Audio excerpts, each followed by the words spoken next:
One is the arrays method, right? So in the arrays method, there are two things which are pending, which I wanted to cover. Very simple methods. Okay, we have already covered the bigger ones. So one is find, and other is the find index. So we'll cover these two. Okay, we'll cover these two today, and our arrays topic would be completed. Okay, after this, right, I wanted to cover debugging. So I'll we'll see like how debugging can be done in JavaScript, okay, and how it works. After this, right, I want to talk about stack memory management. Okay, when I say memory management, I'm not discussing about the racks and all. No, I just wanted to discuss about how a variable gets stored right in a call stack, in a stack memory and heap memory, right? And this is one of the crucial understanding, right, which can help you understand why you can assign a array to a const or an object to a const, and you are still able to change the value of it, how it really happens, right? So this understanding of these two will give you that insight, and all your doubts around it will get clear. And the last part which I would like to cover there is about the compilation process, right, which happens for JavaScript. Okay, JavaScript compilation. So let's start doing this. I hope we will be able to cover. It's not a lot of work. It's a simple uh, things right now. Okay. Yes, Anand. Akhil, quick question. Like objects will come after this, after all this. Yes, object will come after the week. Okay. Okay. Objects and objects is the last topic, right, which I'm keeping. I will or see there are two things, right? When you say objects, what do you really mean?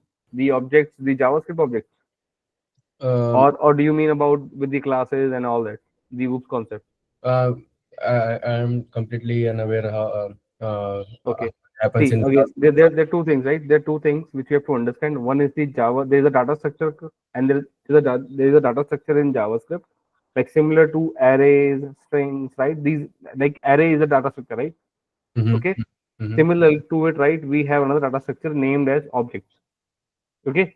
So we will go in deep about it. We'll spend one or two classes on it, and we'll be able to understand that part, right? That is what is required to be understood from the JavaScript point of view. If we, as an estate, right, as an estate, as someone who wants to write an automation framework, right? So Uh, that is one understanding which we should have. But there is one more thing, right? Like the OOPS concept, right, and all that. That is something, right, which I will keep in the end. Okay. So the JavaScript object as a data structure, we will complete that in the next week. Okay. okay. Yeah, And I think that's the one I'm looking for. okay, yeah, I will cover it in the next week. Okay. Maybe not on Monday, but let's see when we will cover. But I wanted to cover that internals of JavaScript, which we could not start this week because of arrays. But I want to start that from Monday, and it will take 2 3 classes to complete all of that discussion. Once we are done, I'll directly move to objects. And once we cover objects, right, you can then start believing that you know JavaScript in length. Okay, leave about oops. Okay, leave about oops. But if you know about till that part, right, the objects part and all the internals which we'll be discussing, and sorry, the asynchronous operation also. So that is something which is also pending. So once we understand all of this, right, I think for us it is more than sufficient. But still, I will cover that oops part also. Okay. Got it. Got it. Okay. Okay. Let's start. Right. So again, the find index. So I'll go there. Uh, Create the day 14. Right. Okay. Fit count minus the day 14. If you guys would see, right, we are almost spending a month, right, on JavaScript itself. And I'm sure, I don't know, like what others teach and what they teach in 3 day classes for JavaScript, but this is what I believe we should learn in a way this way, right?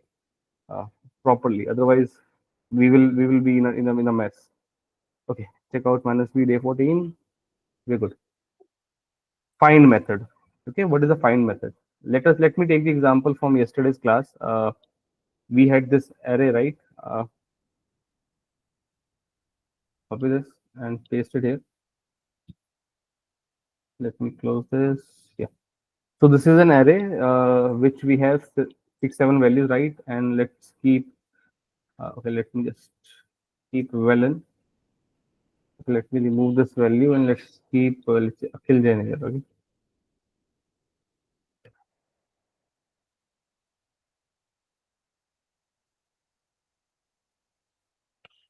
Okay. So let's say this is my array, and till now, right, we have seen a lot of methods of arrays like map, for each, and all, right, which all accepts callback function, right? The purpose of them we have already known, right? Now there are two more methods which also accepts callback functions, okay? And those methods are find and find index. Now, what does find means? As the name says, find, right? So let's say you have an array where you have 5, 6 items, right? Let's say string numbers, whatever it is, right? What you want to do is you wanted to find the element, okay, from this array. Okay, that let's say that is the object. Let's say you are receiving some inputs. You're receiving an array from someone, right? And you wanted to find a particular element which is meeting some conditions. Okay, which is meeting some conditions. Let's say the length. Let's say you are receiving the names here, right? And you are looking for a name which has, let's say, the length of the number of characters within it, let's say, is 10, right? Specifically 10. Let's say you're looking for such a input, right, from this entire array, right? And whoever meets this criteria, right, from this list, right, the first one who meets this criteria, you want that element, right? You want to get the output as that element, right? So let's say if I'm saying Akhil Jain, and let's say this is 10 characters, right? It is, let's say, 12 characters, and we have, let's say, Velen C, right, and all this name. So let's say Velen's name is of 10 characters, right? So what this find method will do is, the structure of find method will look like this, right? First of all, it will accept a callback function. Similarly, the three values only: value, index, and the array, right? No change. Okay. Then you will create an arrow function, and here you will define you will start defining the boundary. Okay. What do you define in the boundary? See, in the find method, right, you will define a logic here, right, which would be checked against the value for every item you have in the array, right? And the end goal is that you have to return a boolean value from this body. Okay. So the end goal is that you should return a boolean value. Okay, a boolean value, a true or false. So whatever logic you think is correct, right, you can write, but ultimately make sure that you're returning a boolean value. What happens here is it will evaluate, right? Let's say this is the condition, so I will write a condition like this. So I will say, if, let's say, well, it's a string, right? So every item is a string. So I will say well dot length equals to, let's say, 10, right? If it is equals to 10, then I am going to say return true. Okay, return true. Otherwise, I am not returning true. Okay, I am not returning true. So let's say I received this value. Let's say A, B, C, D, E, F, then Akhil, and then let's say some other characters, and then Velen, right? So Velen is sitting at the fourth position, right? So Velen is at the fourth position, and let's say there is one more name. Let's say Chetan, right? Chetan is at the is sitting at the, let's say this is 0 index, 1, 2, 3. Let's say this is at 7th index, right? And there are some more values which are not meeting the criteria. So what is happening here is this is my array. So what will happen with this logic, right? What will find do? Find will first pick up this one. Okay. Find will first pick up this element. It will check this condition for it. Is it meeting? No, right? It is not meeting.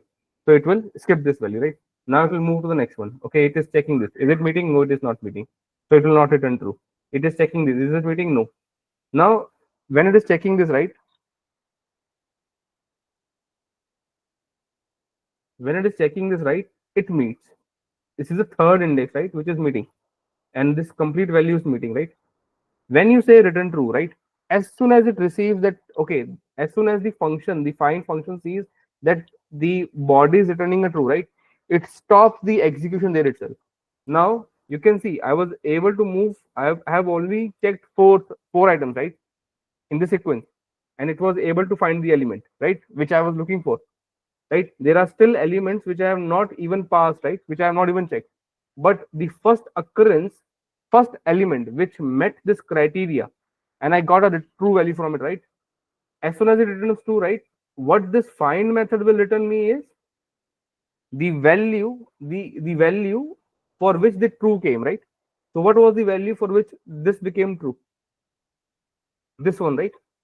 So the output of this method would be the value, right? The item itself, valency, right? So if I would say const name, right, what will I get? The name would be valency, right? So try to understand the use case here, right? The use case is if you wanted to, you have a lot of items in the array, and you wanted to find a element, right, or a item from the array which is meeting some criteria. Okay, what this find method will do is in the find method, right, again it's a callback function which is received, so you can pass all three values, right, like the other cases. In the body of the function, right, you have to specify a logic, right, which would get evaluated, and ultimately it should return a true value. Okay, it should return a true value if something matches to that criteria. Okay, and it will run this logic for every item one by one, and as soon as it receives a true from any of the item, right, it will stop there, give you the output as that value, right, and it will not do any execution for the remaining item. Okay, okay, so as the name says find, right, it finds the element from that array based on a condition which you specify here. It Okay, won't go for all the elements if it will not go for all the elements. It will not go. As soon as it finds the first occurrence, it will come out of it. Okay. Okay, now the only difference, what is find? Now let's come to find index also, right? Find index will do the exact same thing, but in this case it will return what? The index of that element, not the value. Getting the point? So here, if you use this method, you will get the value, but if you use this method, you will get the index of that value. That is the only difference. Okay, let's see this. I think it will make more sense. Let's see this. So again, we have these names, right? What I will do is, let me write a logic. I will write a logic. Let's say, let me place, this is Tina, right? Let's write Tina here. Yeah, okay, Tina Kumar, right? So now if you can see, right, I have 1, 2, 3, 4, 5, 6. Now I am trying to write a logic. Okay, give me the element, find the element. Okay, let me write. Search the array and find the first element, right? First matching element where first name is Tina. Now what do you expect, right? What should I get? I have these, this is the sequence of my inputs. I have two names where first name is Tina, right? Like this one and this one, right? So my intention is I should get the first element, right, which matches to this, right, Tina here. So which value should I get? Tina Muneen or Tina Kumar Chaudhary? As per my expectation, Tina Muneen, right? Yes. Right. How can I get it? Right. How can I get it? By using that find method. Okay. Find method. Yeah. Let's start writing this. Customer names dot find. Again, the callback function, right? I can provide all three value, only two or one, right? I'm providing all three just for your understanding. Otherwise, only one would suffice my need. So I'm creating the callback function, the body of it.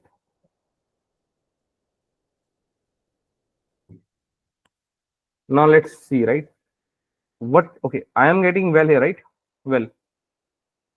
So currently, what is the value of well in the first iteration? Valen Chaudhary, right? Valen, yeah. Right. This is the complete name, right? How can I find? So this is a string first of all, right? So how can I find the first name from this string? Anyone? This is the full name of the person, right? I want to find the first name. You split on Right. By split. split on the string, right? On By well, space, yeah, by giving a space. Okay, so it will now split the well and Chaudhary into an array, right, of two values, Velen and Chaudhary. And what I am interested in, the first value, right, the first element of that array. So how will yeah. I get it? Right, this will give me what? Velen, right? From Velen Chaudhary, it will split them. It will split Velen Chaudhary into two parts, right? Velen as the first item in the array, Chaudhary as the second item in the array, right? And then I'm getting the first element, right, of the array. Split is Get it? returning the array, and then by count Hmm. spaces, you are in identifying the or specifying the index First item, first item. First item. first name, right? First name Yeah. for every string, right? Okay. Now, what I wanted to do was I wanted to check that the first name should be what? Tina, Yeah. correct? Tina. So I should say what? If this is Tina, return True. true. Okay. Now my logic is ready. You can see my logic is ready. And just to make my point clear, let me show you, right, what is the exact value of value, the complete value, and the index position also, right? Well is well, and index position is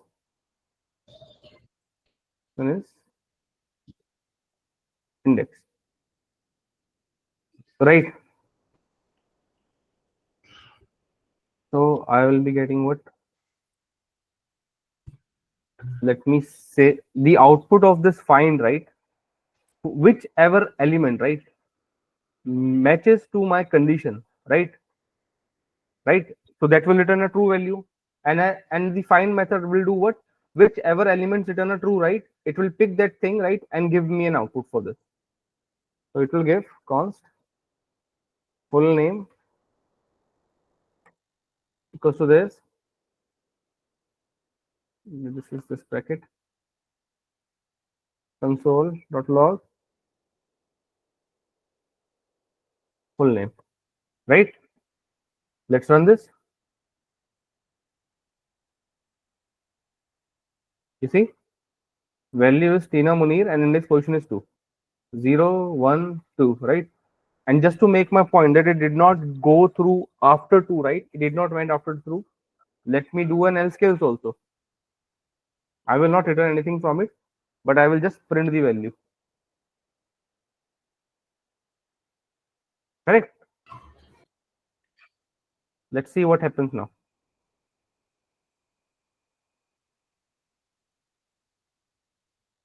See, it first took the Valen Chaudhary as a value, right? It tried to check. It splitted Valen and Chaudhary, like this complete string into an array, right? By splitting, it got Valen as a value from this, right? And then it is checking, is Valen equals to Tina? It is not. So it did not run through this, but it went into the else condition and it printed this line. Value is Valen Chaudhary and index position is 0. Correct? Please Correct. say yes or no, right? If someone is not understanding, please say outright no. Understood, sir. Everyone understanding, right? Okay. The second thing, right? The second thing now. So in the first iteration, I did not receive true. I did not receive true because this never got a chance to run because this condition was not meeting. Okay. So what will happen is this find method will continue. So it went to the second iteration now. It checked this value, split this out, and got Shailesh as the first name, right? So it is here checking Shailesh, is Shailesh equals to Tina? No. So it went here and printed this line. See here, right? And then since it did not return true, so find method continues. It continues now, and it is now on this value, Tina Munir. And here it is checking, right? It is checking, and as soon as it splitted this right into two words, and it got the first name from it, the output of this is Tina. So is Tina equals to Tina? Yes. As soon as it got, we printed this out. So you got well is Tina, index position is 2, and then you return true. As soon as you return true, right, find method stops. It stops, and whatever value, right, return me a true, it just gives me an output for this. So you can see what this entire thing returned me, Tina Munir, and that is get saved in full name, and that's why you're seeing it here because I'm printing it here. Okay, is it clear? Clear. Yes, sir. Right. Let me do one thing. Let me find a value which does not exist in the array. Let me try to search for it. So let's say tinar. Okay, let's say tinar. Okay. I'm just putting r here, so there is no word which matches to this. Let's see what do we get. So you can expect, right? This condition will never run. So you are never returning a true, right? And what should happen is it should go one after one item, right? 1, 2, 3, 4, 5, 6. And once it reaches here, it should stop because there is nothing else to go through. So what will happen now is, what should it do? So find has to give something to full name, right? Even after that part. So what will it give? Blank. Undefined, right? Undefined. Yeah. Okay, undefined. So let's run this. You see, it went through all the values it could not find, and ultimately, once the scope was closed, it returned what? Undefined. And that is what we are printing here. Okay. I hope. Akhil, point. Uh-huh. Would it be correct to say that find method also works like reduce, like it is going to give only one value, the way reduce does? See, when it says reduce, right? With reduce, you are evaluating something, right? And you could, I mean, provide an output like anything, right? It does not has to be a value from this array only, right? So reduce, you can understand with reduce, right? It is more to be used when you have to manipulate something, right? And process something, and maybe you have a logic to get to a particular value, right? Right? That is the, I mean, let's say the calculation, right? Let's say the calculation, or let's say you want to do something with its string processing, right? So, right, if that is the case, then you should use reduce, right? Where the intention is that you wanted to work with all the values, consume them, right? Put it them into a box, right? And do something with it, and then give you something out which is using all the values one by one. In the case of find, again, the output, what do you get from reduce is a single output, which is okay, right? You get a single output. Here also in the find, right? You're trying to get what? You're trying to get single value, but you have to understand the they are not replaceable, right?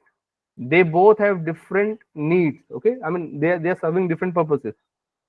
Okay, but again, if I talk about that particular point which you're trying to mention, like reduce gives you an output of single value, and even find returns you only one value, that is correct. But the purpose is definitely very different for both of them. Got it. The consumption part makes really the sense. Reduce basically consumes everything. Right. Provided to it. It makes use of each and every. Whereas find doesn't care until unless it is written in such a way that every element needs to be verified. As the name says, find, right? You're trying to find something from the array, right? As soon as it finds it, it gives you that, and it Correct. stops. Yes, Hassan, please ask the query. Exactly. So the one thing I need to understand is after split, you used the zero indexing. Like, what does it do? Okay. Okay. See here. Let's take a big name. Let's say, like, let's take this name, right? Shailesh Kumar Singh. Let me extract this out and let here dummy name goes to this value. Okay. Let me comment out everything else. Let me comment out this also.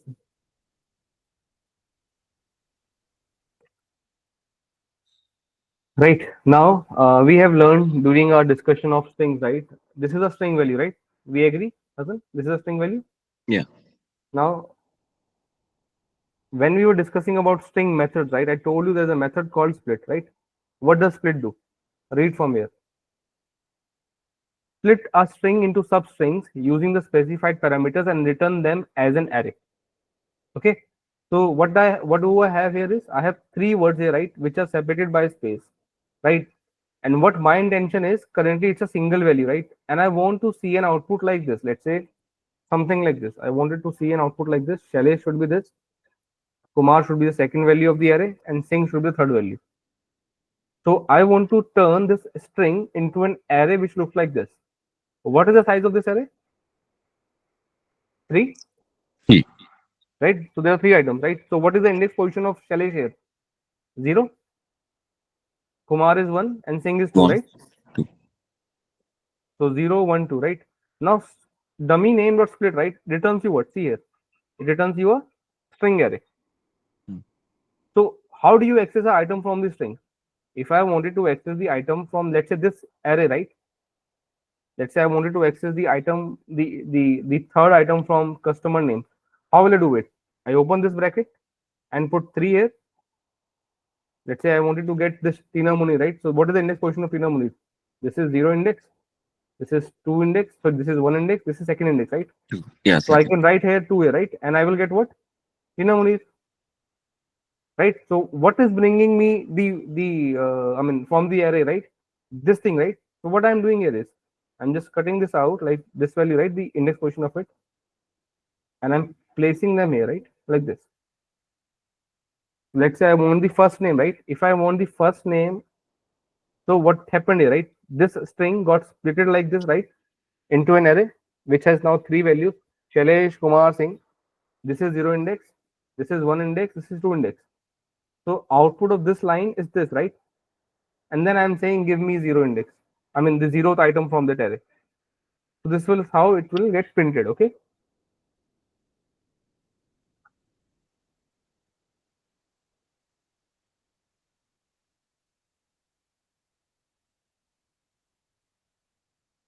Oh, what did I print it here?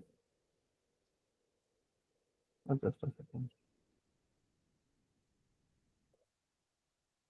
It did not split it. Oh, I did not give space here. My bad. You see, Shailesh now. Harsh, yeah, please. So, sir, is there any way that like we want like to go through all the elements using find and then print, like apart from using for loop, and like also after removing that element? No. I mean, you can remove the element, right? As soon as you found the element, you can take it out, right? How will you delete that item from the array? Tell me, what is the method for it? So method I Pop. was also going twice. Like we can use splice, I guess. Absolutely correct. That is the method to use for the array, right? If you want to remove an item from it, it removes the it splice method works like what? It can take a range, right? It can take a range of from which element to which element you want to remove from the array, and it returns you the removed elements, right? But from the original array, it removes those items. So in my case, let's say I found Tina first, right? And I want to remove it. I can use what? Instead of using find, I can use find index, right? And it will return me what? The index position of Tina. And then I can use that index position in this splice method to remove that item. Getting it? Yes, sir. I will try on my side. Hi, So Akhil. yeah, Hassan, please. I mean, if we remove that, the 0 index, what would be the? I mean, I was just wondering, what would be What will the be output? the Now, the complete 0 array? from the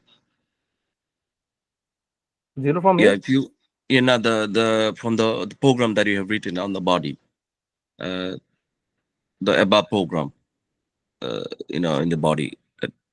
This one? Yeah, yeah. It would be an incorrect syntax then. You have to give some index position, right? Okay. It has to accept a numeric value. You can see here only, right?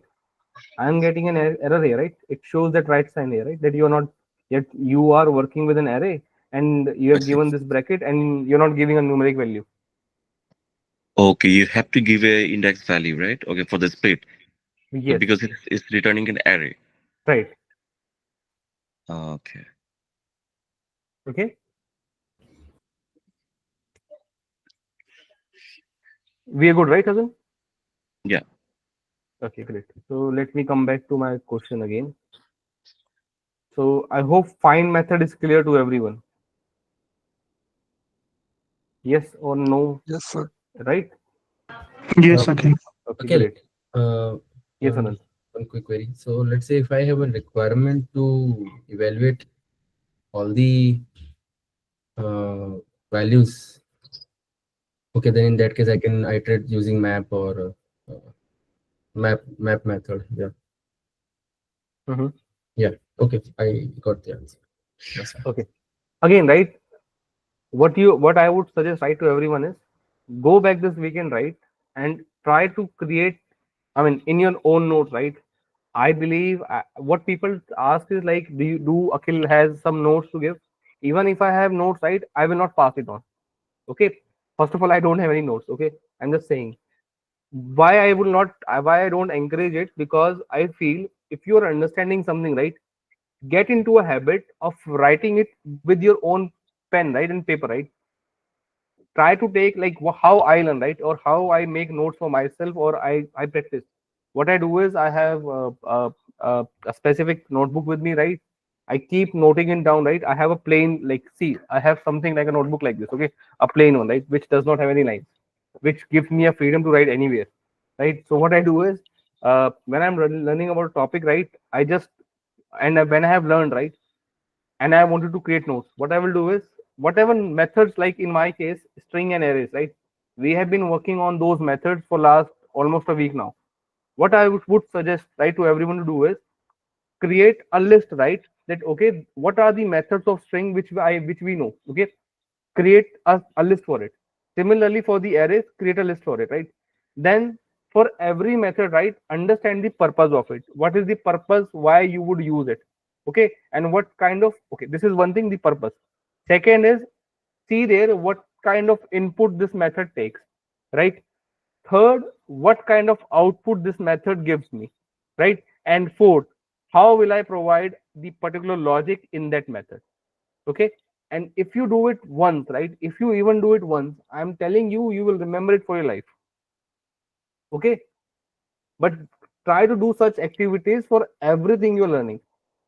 And when you see all the things on a single page, right, where okay, this is the entire thing, then it makes things very clear. Okay, that you don't have to skim a lot of pages. It's just a single page where you're seeing everything in a single pane, right? So otherwise, moving pages and getting all that, it confuses people, right? But learning like this, right, will really help you. And writing your own notes is something, is a very good habit if someone has. Otherwise, what I am writing, I may be writing for my own purpose, right, and I may not be including some details which are very crucial, and it will not help you, and maybe my writing will also will not be very helpful for you to read. So again, right, I hope you're getting the point. Please, I would suggest that part, right. That would be a very easy way. You will have to spend the effort one time, right, but it will have a very reciprocatory kind of a output for you, right, for the remaining journey, right, of our career. Yes, Hassan, please. Hi, Akhil. So I was just thinking about that index zero, right? So if you give zero, one, two, three, so it would be all false, right? If you start that indexing from three, Here, yeah, it would be all false, right? okay, if I'm trying to get a index position of an array which does not exist, what do I get? False.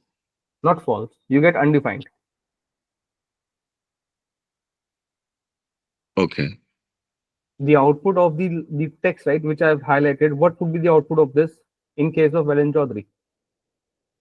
It would be undefined. Valen Chaudhary has, this is zero index, this is one index, right?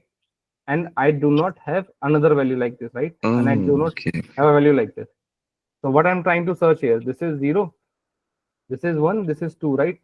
I do not have a Oh, I third, see. I see. right? So what this will do is it will take that thing as an undefined. Now it will compare. Undefined equals to TNR. Does not match. So it will not go inside this. It will go and print this, right? Okay. Yeah, got it. I Yes. see. So it's looking at all, it's looking at a sentence by sentence and just kind of making this as an array. Okay, yeah. I think I know the split. Yeah. Right. If you have some confusion, right, around it, I would suggest you, right, I mean, again, on the weekend, please relook on the videos related to strings and arrays, right? Because there we have, if you see them in sequence, you will be able to. We have discussed all this, right, as a base part, and then we are moving on these methods, right? Mhm. So please do check it there. I think you will get the point. If there is still a confusion, okay. Okay. Okay, let's move ahead. Okay, so okay, yeah, someone is asking again.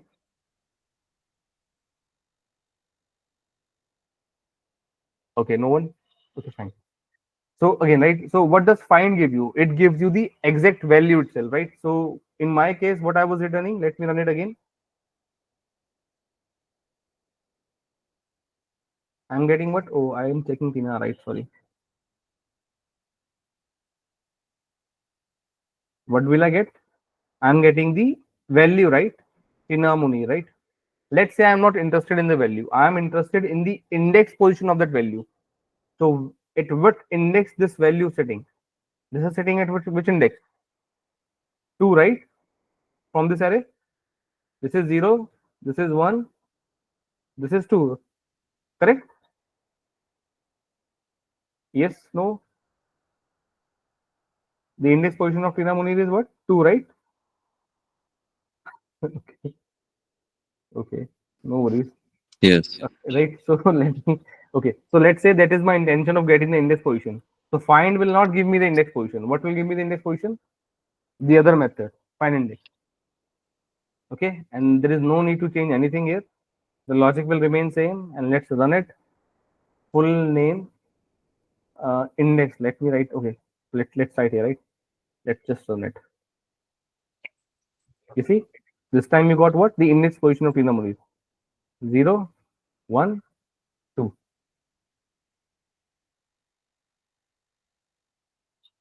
Correct? Yep. Okay. Gunjesh. Gunjesh, are you getting this point? What we are discussing, find and find index? Yes, okay.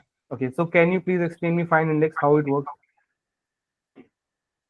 So find index will, as you explained, right? Well, that using split method, we have splitted very first So first the of all, first name of a, first of all, tell me about the input thing here, right? So find index is also taking a callback function, yes, and that callback function can take 3 inputs, well, three index, and inputs. error, right? So Right. it is same to other methods which we have been discussing, right? So this Yes. is clear, right? Now let's go here, right? So what you were what you were telling, please tell now. So we are splitting the val on very first index, which is, I mean, we are splitting the very first item from the zeroth place, which is Velan Chaudhary. And at 0, 0 is like, it will split that particular, I mean, it will look for the first index in that array. And what would be that for this value? Velan. Velen, right? So I'll get Yeah. Velen here, okay, and it will. Yeah, then it will try to match with Tina. If it doesn't match it will go into the else loop and it will continue the same. When the Tina is matched, then the if part will be executed. And once it executes, and as soon as you return true, right? As soon as we returning true, what happens then? What will find index will do after that? It will stop the further execution. Yeah, And it stopped here, right? It stopped here. It did not even went to these it points, didn't further executed. Yeah, correct. right? And what did it return me? It returned me the index value, right, Of of the item Tina Muni. where it returned true. It found the true. Yeah, the place where it found it true. That is true here, right? Yeah. Okay. Now coming to the question of another, I think Harsh, right? Harsh, let's say I want to now I have found Tina and I want to remove her from my party list, right, or from my customer list. So what should I do is, now let's do one thing, right? Customer names dot splice, right? Let's read the method again. What does splice do? Splice take the start number and delete count, right? What is the start number? 2. 2, right? So what can I give here is, let me give a better name.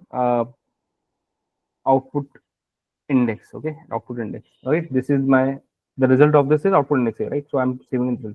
So I want to remove this item here, right? Tina Muni. So I am giving here And how many items I want to remove? One. One, right? So let me give one. If I don't give one, na, it will remove all the items. Starting from 2, it will remove everything. Okay, and that is not what I wanted. So I am keeping one here, and now I will do what? After doing this part, right, I will go and print customer names. Let's see what do we get.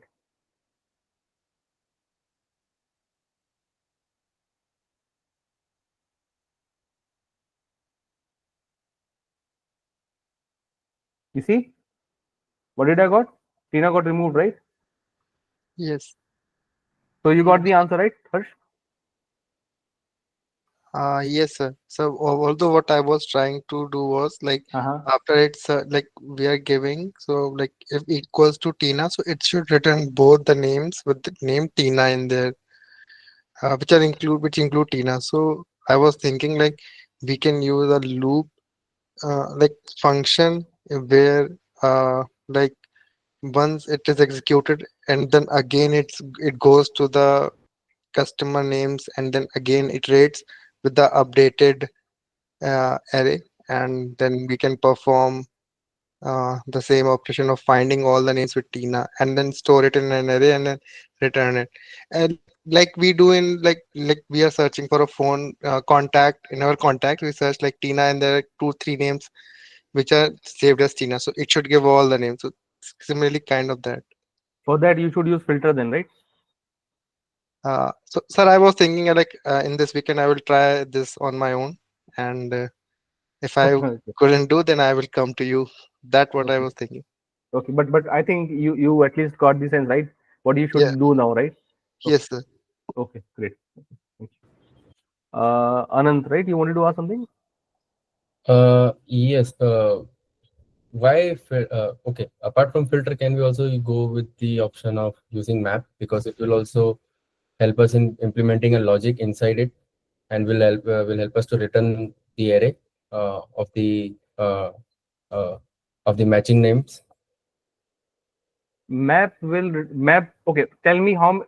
Okay, tell me the number of inputs in my input array. How many items I have? 6. 6. 6. Yeah. Tell me how many items will I? How many items I can receive from map as an output? Map will return me an array, right? How many items in that map array, right? I will get. 6. Tell me. If I, It will return you 6 values. it will return me 6 value. That is fine. But can I do like a conditional based return? Will it not support condition based return? Like here in this logic itself, if I, let's say in the if clause. Okay. In the if clause, yeah. If in the if clause, I only return the values where Tina is matching. Then it becomes So a filtered array, right? No. You have 6 items in the array. You wanted to use map, and you wanted to return the values only in the case when Tina is found, right? Yes, that's what I was thinking. So when you are doing this, right, what will happen for Villain Chaudhary? What will be the output you will be getting? If you are not returning, what map will do? It will put undefined there as an output Okay, for in that the item. So you will see undefined for this. You will see undefined for this. You will see Tina Munir for this. Undefined for this. Undefined for this. And then Tina again, right? So you can do this approach also, right? But why to take this pain? If you have a better method to do, right? No. Yeah, I think I was not. I didn't thought about the undefined part. Yeah. Okay. Yeah, I think you got the point, right? Got it. Now I got it. Yeah. Okay, great. So this marks the end for us on the arrays part, right? Find and find index, right? These are very same method. Just find returns you the value and find index returns you the index of that value. Okay, great.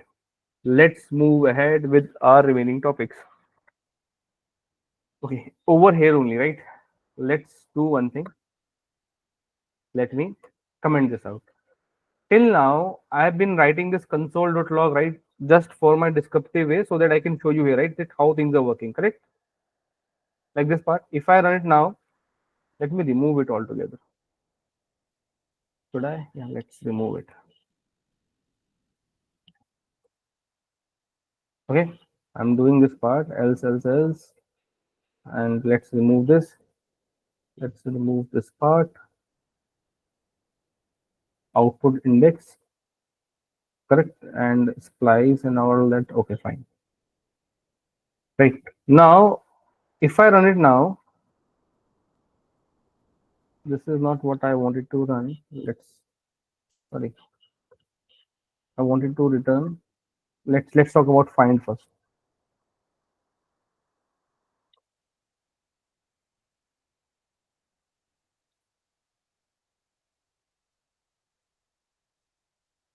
Okay, let's run it. See what output do we get. You got Inamuli as an output. Okay, you got Inamuli. This is what I'm expecting to get. But let's say I'm not understanding how did I got Inamuli, right? So what you usually do in these cases, you want to understand, and I have not given that console log, and let's say you don't know. So in when you're coding, right, who can help you to understand the code? Debugging. Correct? Debugging. Yes. Yeah. Debugging can help you, right, to understand things like how things are moving from one line to another, right? And this can really help you to understand the flow. And that is what people use it for, right? To do some error handling, or let's say to understand like where the things are going wrong. When you're writing a very complex logic, right, would be very difficult for you to understand. Okay, maybe this piece is working, maybe that piece is working, right? Here I have the inputs here, right? So I'm receiving the inputs. So I have specifically mentioned them here, right? What if you were getting it from an API, and when you are consuming an API, you could get any input, right? It could be all blank and all that, right? So it would not be very obvious for you to understand, okay, what is the value I'm working with, or how they are going there, and what is creating a mess, right? Okay, so what I'm saying is, let's say in case of Valenjodi, right, I gave here true. What will this split method will do with it? Then I'm doing something wrong here, right? Split does not work on the Boolean value, correct? Yes. And right, and it could be a mess for me. I am thinking that I am receiving all this, but okay, I'm not receiving. I'm receiving something else. I mean, just in one example, right?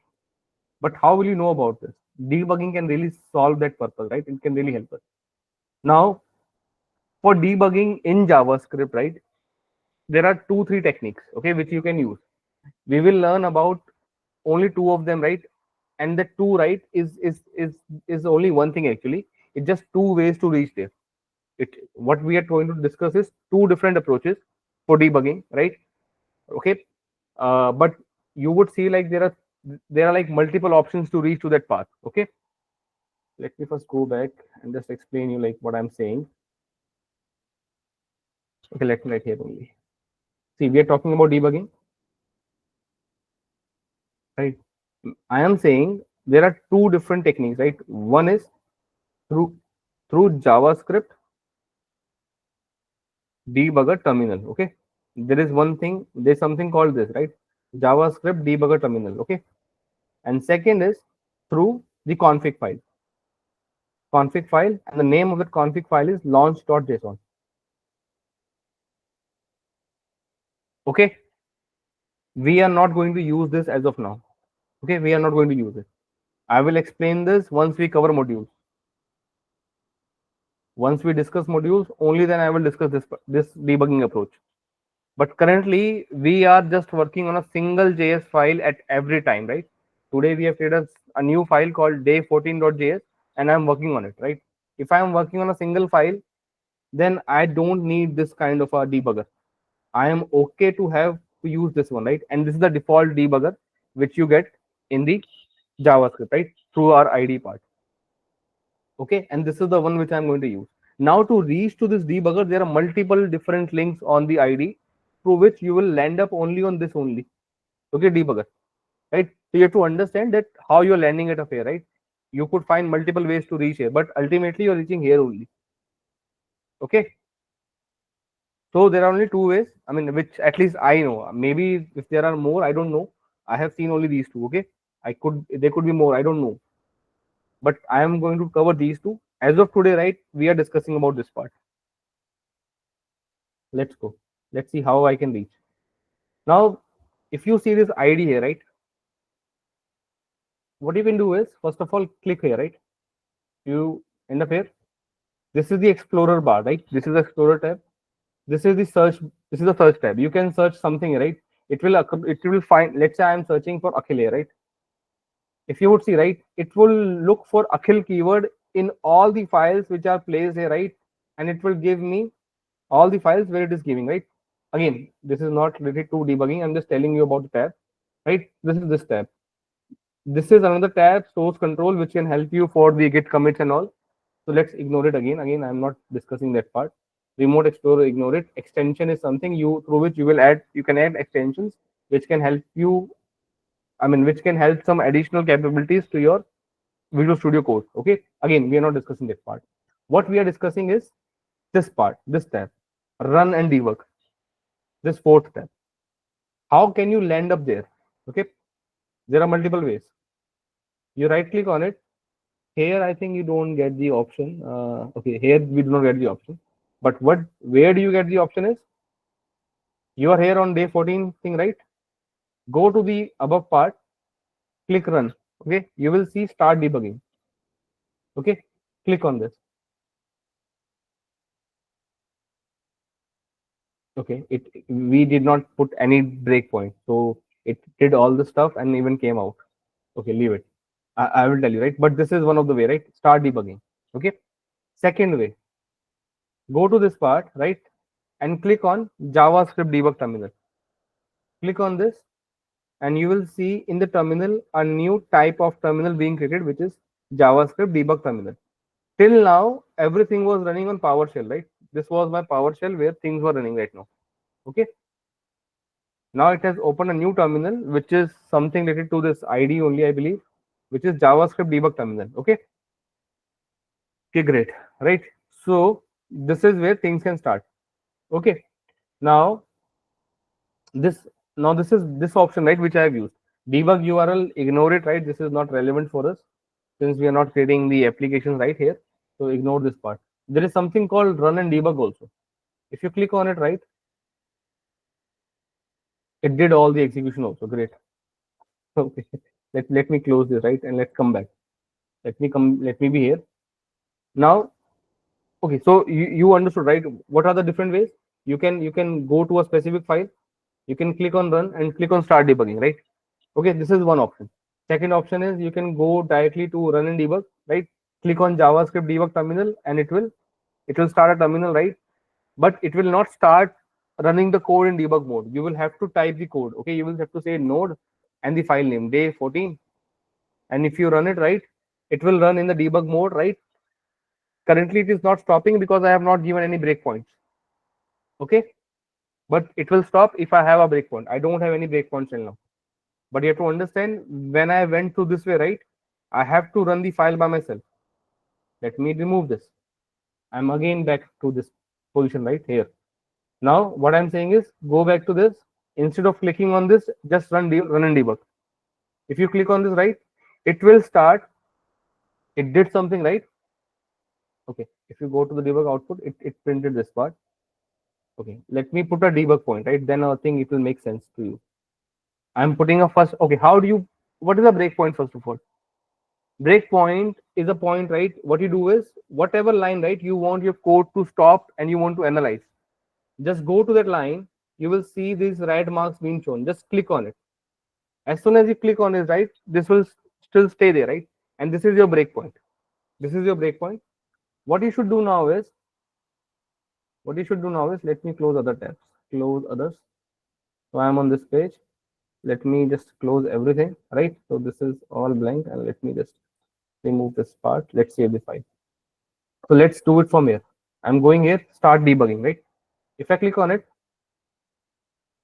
you see it stopped here. It stopped here, right? It stopped here. And why am I not seeing the terminal? Okay. So first of all, you have to understand it stopped there, right? And now you can see I am on which tab? I am on this tab only, right? Run and debug. But this time the view which I am seeing is very different. It is showing me 5 sub tabs here, right? See here. Variables, watch, call stack, loaded scripts, and breakpoints. At what line I have put a breakpoint here? Day 14, line number 6. So if you wish to see like where all I have put the breakpoints, you can go to this tab and see. You can see day 14, the breakpoint is at line number 6. And if you want to remove, click right and the breakpoint would be removed. But since it is halted right now, you will have to play. And this is your playing keyboard, right, where you can play and pause, right, all your execution, right. So we'll discuss about it, but first we have to understand how to put a breakpoint and how to start run the debug process. Okay, so what we did was, let me just stop this, disconnect and come out, right. I'm coming out of this. Let's start again.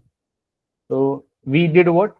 Let me put a breakpoint again at 611 I went here and clicked on start debugging. When I say start debugging, it will do what? It will start debugging day 14 file, right? Because I'm saying go and I'm giving the order, right? Go and start debugging, right? This is one thing. It will directly start the debugging part. It will not wait for any other input from my side.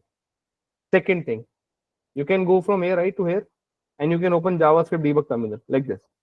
Okay, it has not started the debugging process. I want to start the debugging process. So my breakpoint is already here, and you have to make sure that you are on this terminal only, right? Go there and type node the way you run your script, right? Node day 14 .js is also not required, but if it is okay, you can type. If you don't want, leave it like this. You can see, right? It says debugger attached, and you can say it halted the execution at that line. Okay, so this is another way of doing things. See, why I'm telling you all this is because even myself, right? Even I got confused when I saw this for the first time, that why there are so many options.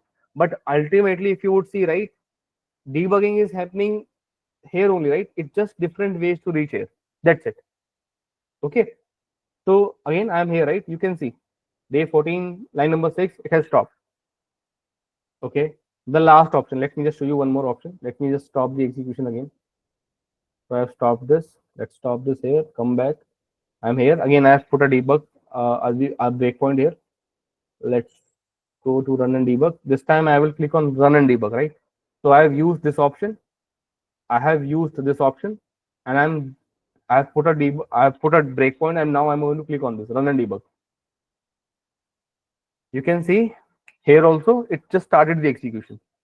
So what did we learn from this? We are learning, if you have no interest of typing node and the file name to run it, then you can do what? Just put a breakpoint, come here and click on run and debug, and it will start the execution. Or you can go to run and click on start debugging. It will start the execution right away, right after you click on it. Okay, but if let's say you want to type yourself node and the file name, then you should do what? You should use JavaScript debug terminal as an option. Okay, are we good till this part? Yes, Akhil. Yeah. Okay, great. Right now, let's see the actual the breakpoint part. I mean the debugging part. For that, right, let me create some better code. Actually, it will not help you to understand. Let me create some functions. Okay, let me comment all this. We will understand this part also, but let me first understand the functions here.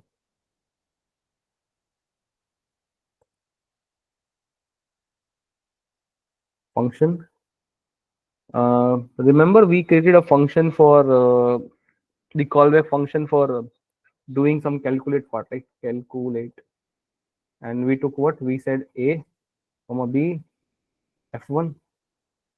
Sorry, this is my callback function here, right? Callback function, and I was doing what? Let me just print console. Okay, let me just not print it. What I was doing was I was saying a comma b. I was doing this, and I had another function. Function sum. It should take a comma b, and it should do what? It should sum, right? It should say return a plus b, right? Similarly, I'll just create one more method. Return a plus b. Let's just copy this out. Let's create one more function. Oh, why it is moving up? Minus. So it will do a minus b. Now let's call the function, right? And this is my callback function. So how can I call it? Calculate. Let's say 2 comma 3 I'm providing, and I'm saying sum here, and it should return me a value. So let me say return here the whatever the value would be, and I will collect that value constant output equals to this, and I will print the output now, console.log, and I will say output. Now, okay, we have understood this earlier, like how it works, but let's understand from the debugging part, okay, how things are working. So what should I do here? I should put some breakpoints first, right? I will put a breakpoint here first of all, okay? I will put a breakpoint here, I will put a breakpoint here, and let's say output will receive a value once it calls it, right? And I will put a breakpoint here also. Okay, let's say these are the lines where I'm putting the breakpoint. Let's go to the run and debug, and I will start run and debug part. Right, you can see this is stopped at line number 37.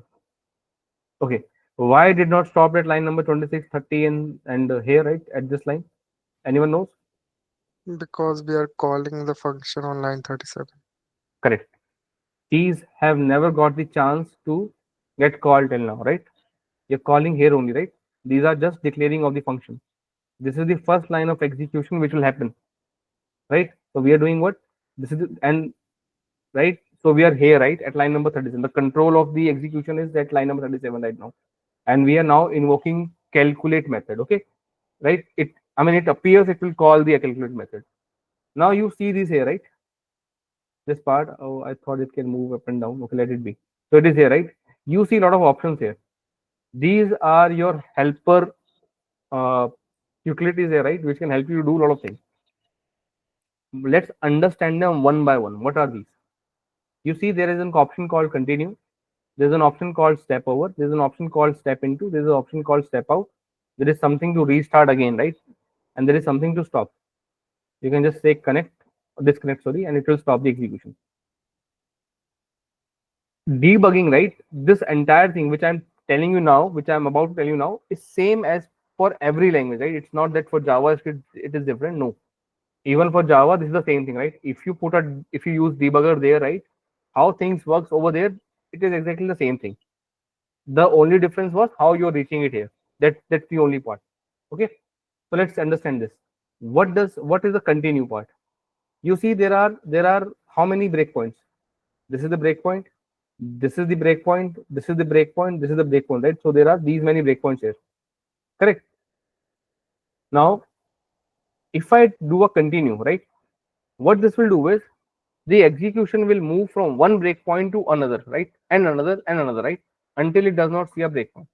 So why it is moving up and down? Let me delete this. Let us understand this. Delete.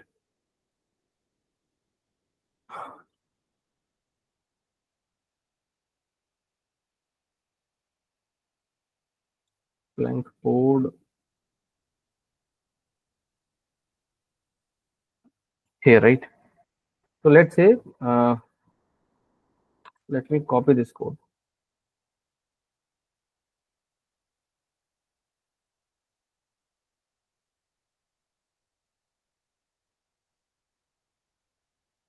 Okay, so this is my code, right? Where do I have the breakpoint? I have the breakpoint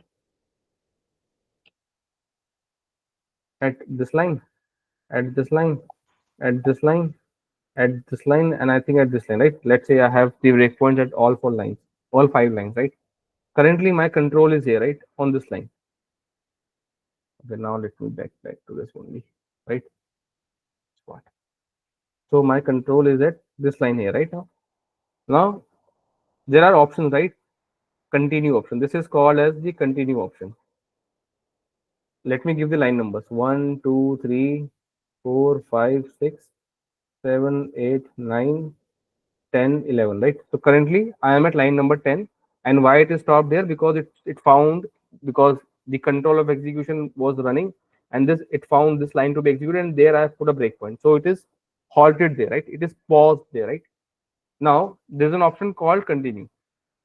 Okay, this is one option. There is another option called step over, step into and step out.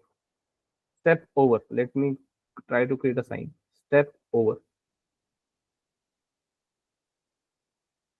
What is the other line? Step into. Okay, what is the sign here?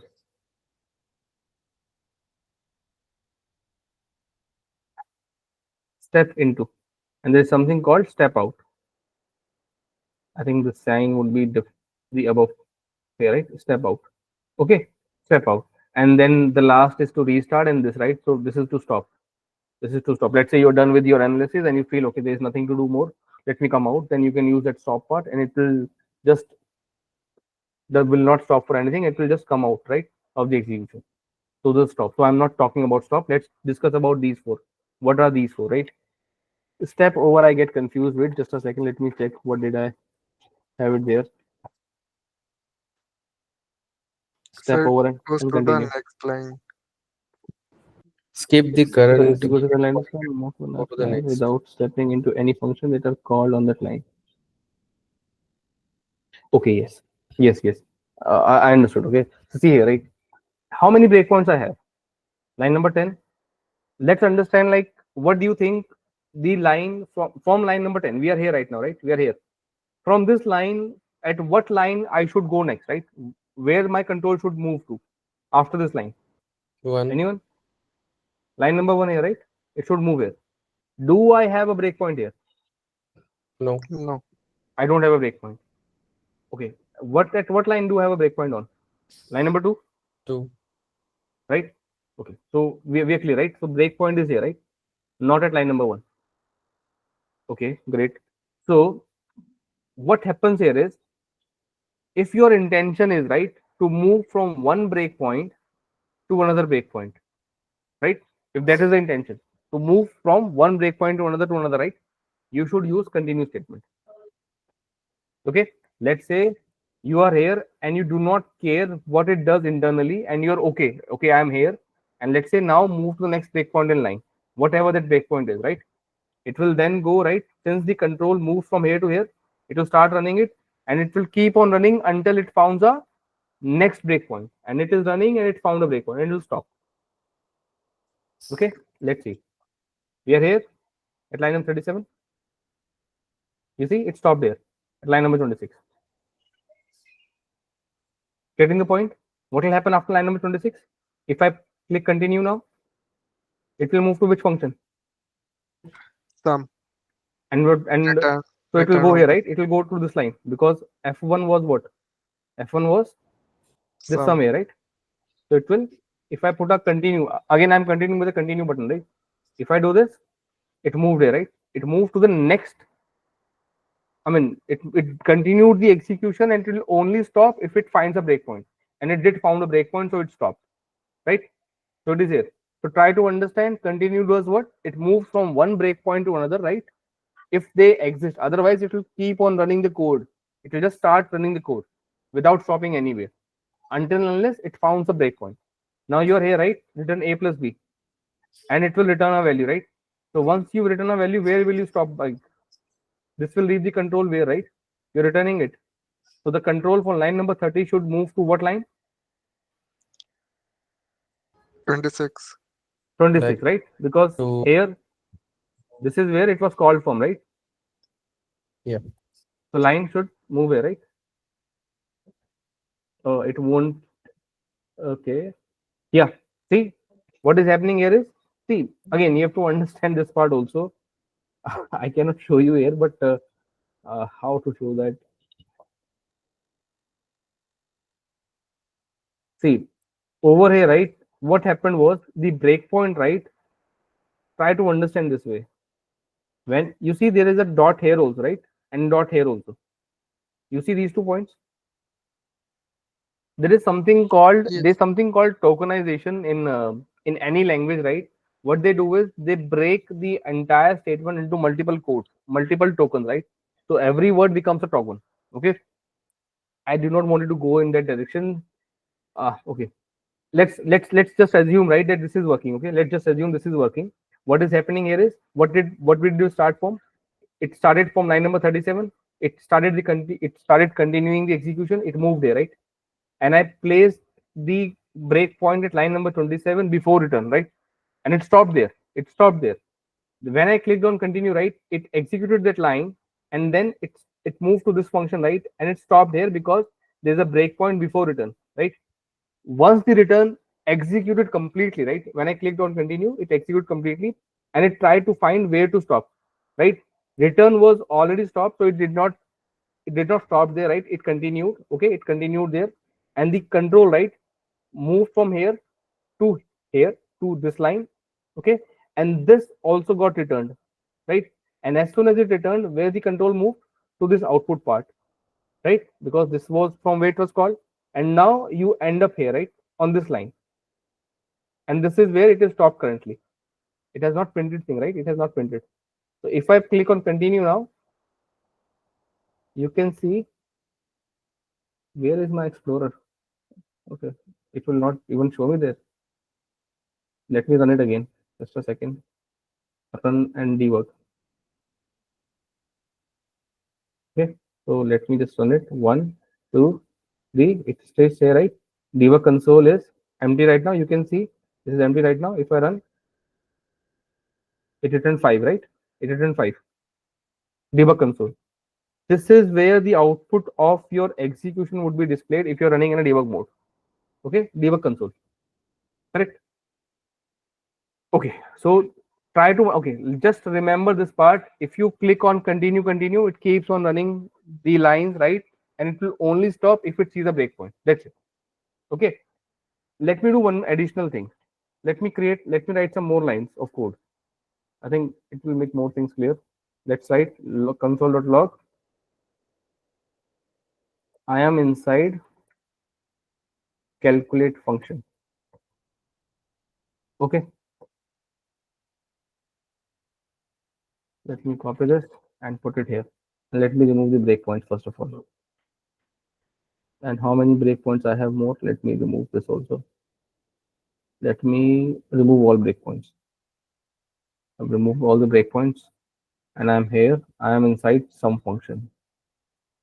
Inside some function.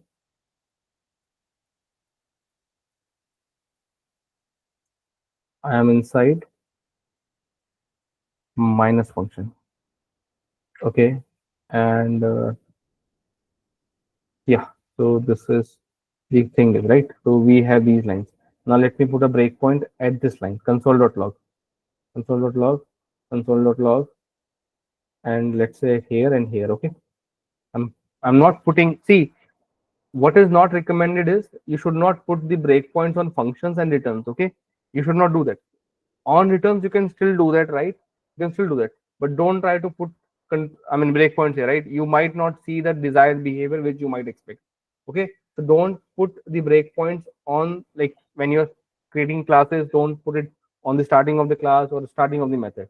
It does not make any sense, because once you start calling them, right, you do not want to wait here. You would like to wait for the first line within that function, if that is the intention, right? Making a breakpoint here will not yield anything. Okay, let me run it first. Let's see what happens now. So I'm running debug, run and debug. This time, right, this time, right, I will not run continue. Okay, let's use step over. Now what is step over? In the last case we saw that the control was moving from one breakpoint to another, right? Okay, I should have done one more thing. Just a second. Let me write one more line of code. Console.log.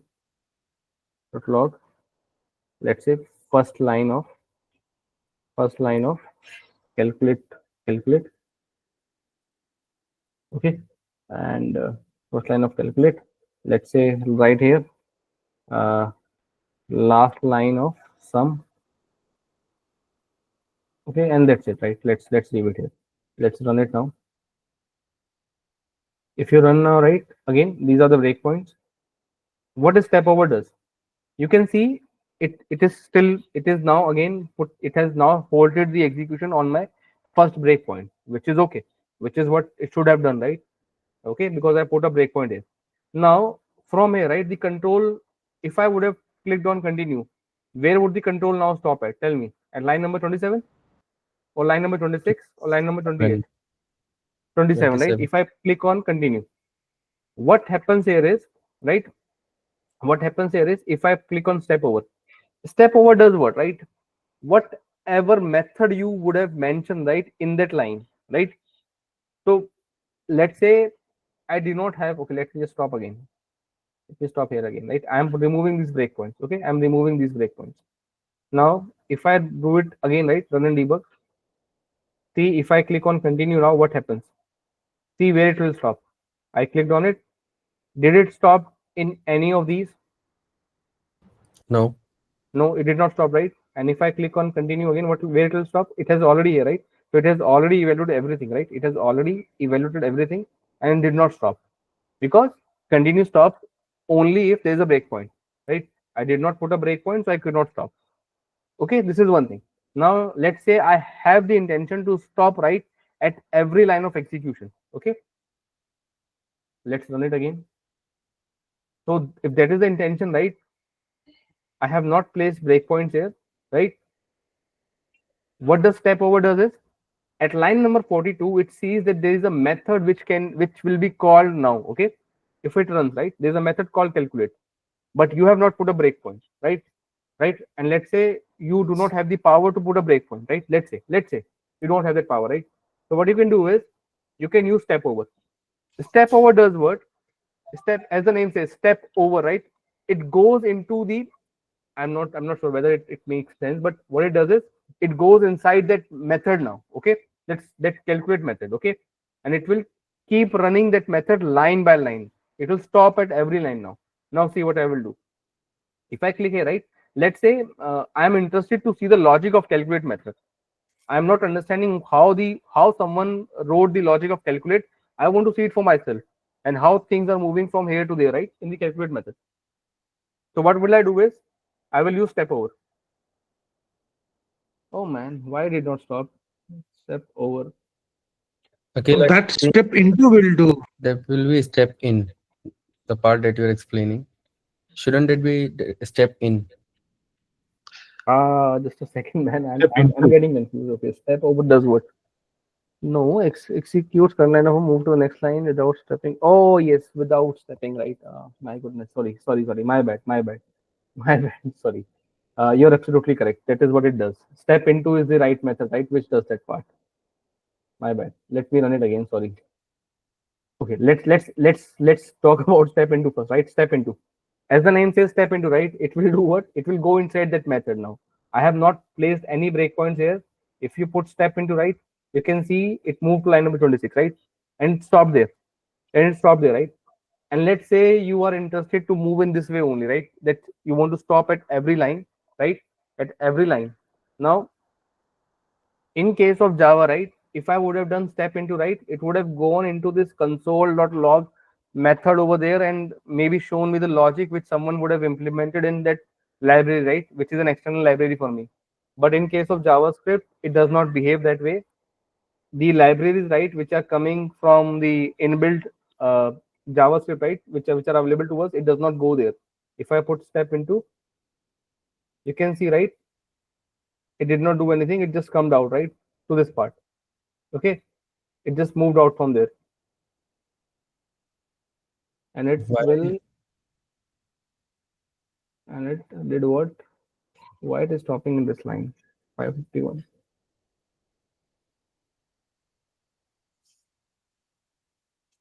No, this is not behaving correctly. Just a second.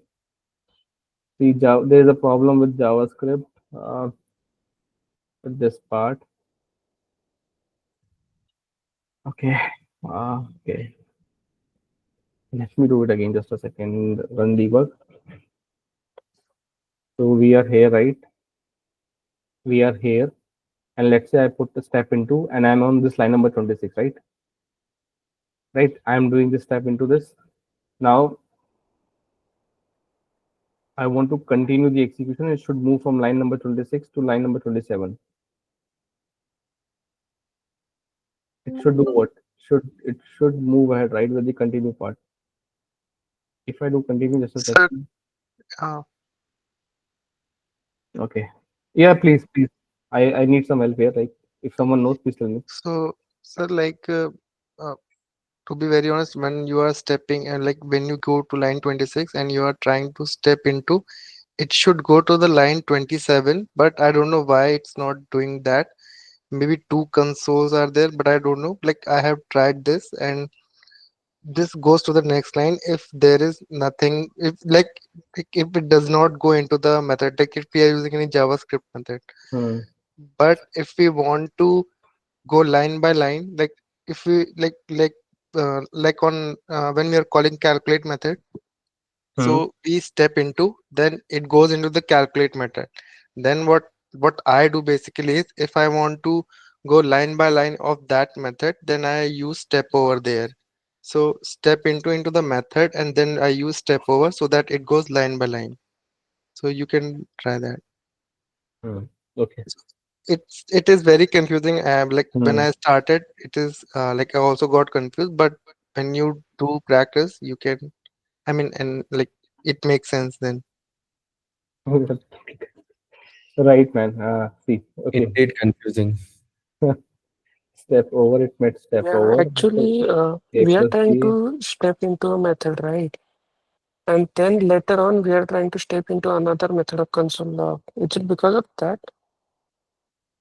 Yeah, I think step in goes into that step, and then step Yeah. over, you go to the next step, like Harsh mentioned. Mm. That's how I do it as well. I go line by line, clicking that step over method, and then debug my whole code. That's how I do it. See, see what you guys are saying is absolutely correct, and that is how it works, right?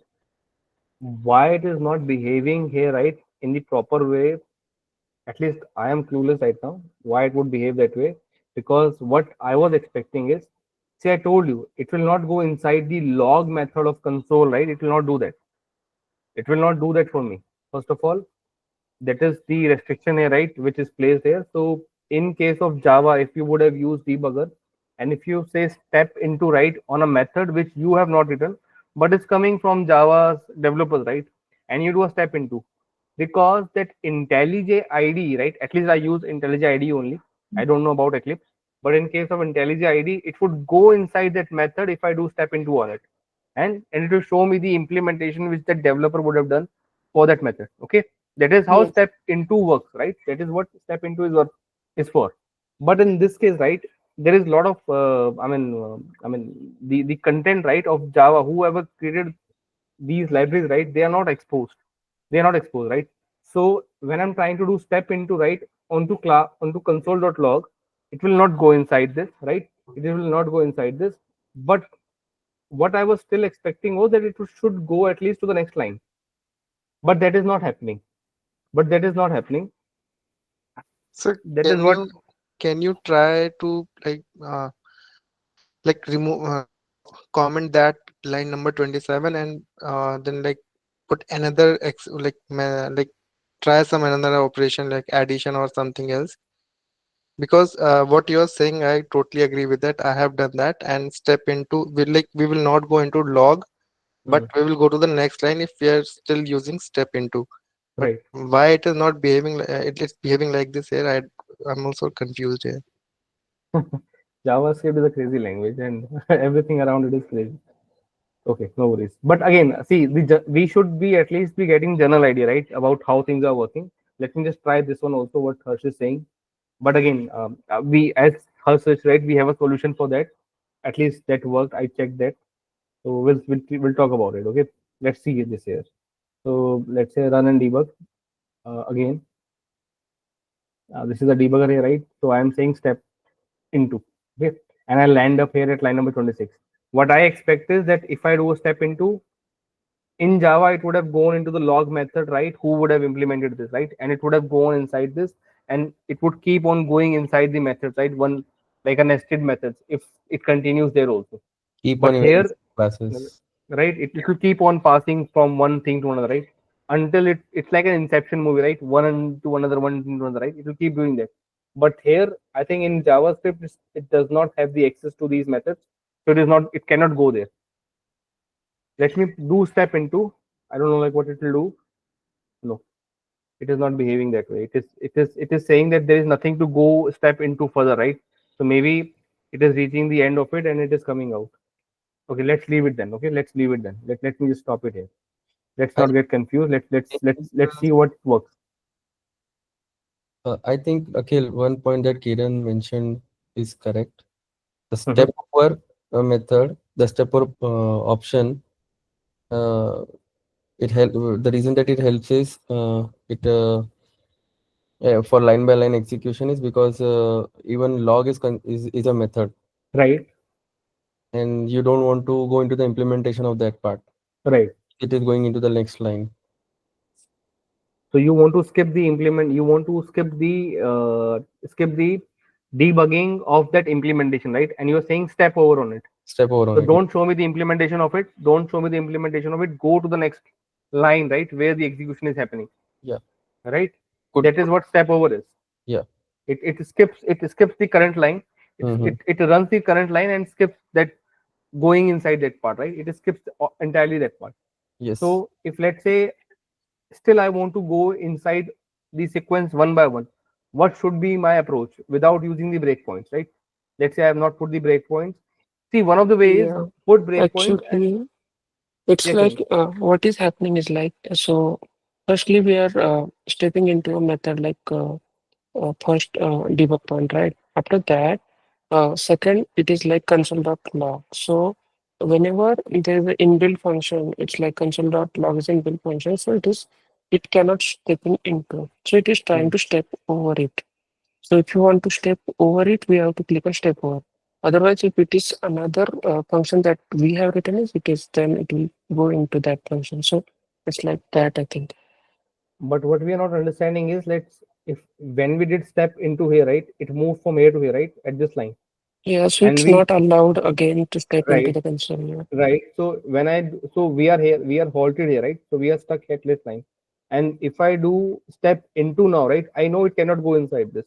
But Yeah. what should be my expected output now when I'm clicking on step into? Should it skip everything and come out and just move to the next breakpoint? Is it what the expectation is? So if I it's a don't think regular so. statement, then it can step over. Otherwise, it's not allowed, I guess. So if I say something like this, let's say there's a sum equals to, let's say I'm reading let sum equals to 0. Do you think it will stop here? Let's say sum 1 equals to 0. If I do step into here, right? Let's try to do this. If I do this, right, and I'm saying step into, I am here, right, and I'm saying step into now. It did not stop. It came here, right, at line number 45 now. So you're getting my point, right? What is happening here is what I felt, right, that since it could not go inside this, I was thinking it should go to the next line. I may be wrong, right? But that is what my initial thought about step into is, right?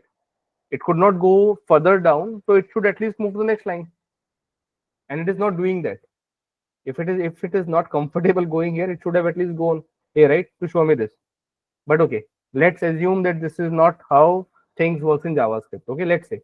So what is the other option which I have? Let me stop it again. Right? What is the other option which I have? The one option is put breakpoints everywhere, right, where you want to stop.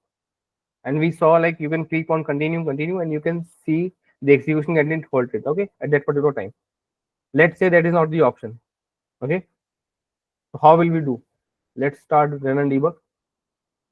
You are here, right, at line number 43, and you know now it will go inside calculate method, and you want to see what is happening inside calculate. So what you will do is click on step into.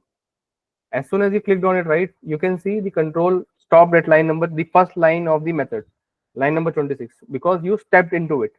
Okay, you're going inside that. Now in JavaScript, you have to remember that you cannot get access to the methods implementation which are coming from JavaScript. You will only get access to the methods which you have implemented by yourself. Okay, so here doing a step into is not of any use, as we saw, right, as we are seeing and as we are understanding. So what is the other option we have? Now I want to go line by line, right? So what I can do is there is something called step over. What step over does is it skips the current line and moves to the next line of execution where the control should go. So from line number 26, what is the next line of control where it should go? Line number 27, because that is the sequence of execution. Correct? We are at line number 26 right now, right? And I want to continue. See, at this point of time, right? If I click on step into, I'm coming out. I'm coming out, right? Out, right? I'm landing upon that last line, which is the last debugger point, right? It stops there. If I do step into, if I do continue also, right, it will do the same stuff. It will move me to the next breakpoint, right? Step out will take me out, will bring me out from the calculate method. So it will land up here only, right, at this line, right, and it will print this. So neither of them are helping me. What will help me is step over, because this will now skip the only the current line and move to the next line. Okay, and if I want to keep doing it, I will do this. So I'm here at line by line. Do this again. You are here now. You can see the control like this arrow sign being shown. So now it will go inside the F1 method, and I want to go inside this F1 method. If you don't want to go, right, click on step over. It will skip the implementation. It will not go inside the F1 method now. It will not go inside this. But if you have the intention to go inside F1, you will have to click on step into, right? Step into will go inside the F1 method now. But let's say I don't have the intention, I want to skip it, click on this, right? You can see, right, it got evaluated, right? And now it did not went inside the F1 method, but it is still stopping here, right? Click on this. What happened there? Try to understand. F1 got called, right? It did not show you what happened, right? It did not stop the control here. It did all the execution, returned a value, right? And it was halted here only, right? Waiting for the result to come. As soon as you receive, right, and you click this here, right, what will happen? The value needs to be returned from where the calculate was called. What was that line? This line, right? And there is no breakpoint here, right? Output has received the value, so its work is done. So now it is stopped at this line number 45, because that is the next available breakpoint. Okay, let me just write it here, right? I think so. Step into, right, helps you to get inside the function. Okay, step out helps you to get out of the function. We have not used this, but it is just the exact opposite of it, right? Out of the function. But once you are in a function, in a block of code, right, and you wanted to, let's say you wanted to move line by line, right, without going into the implementation of that line, right?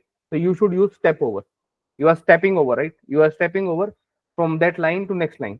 And it will run in sequence only, L1, L2, L3, right?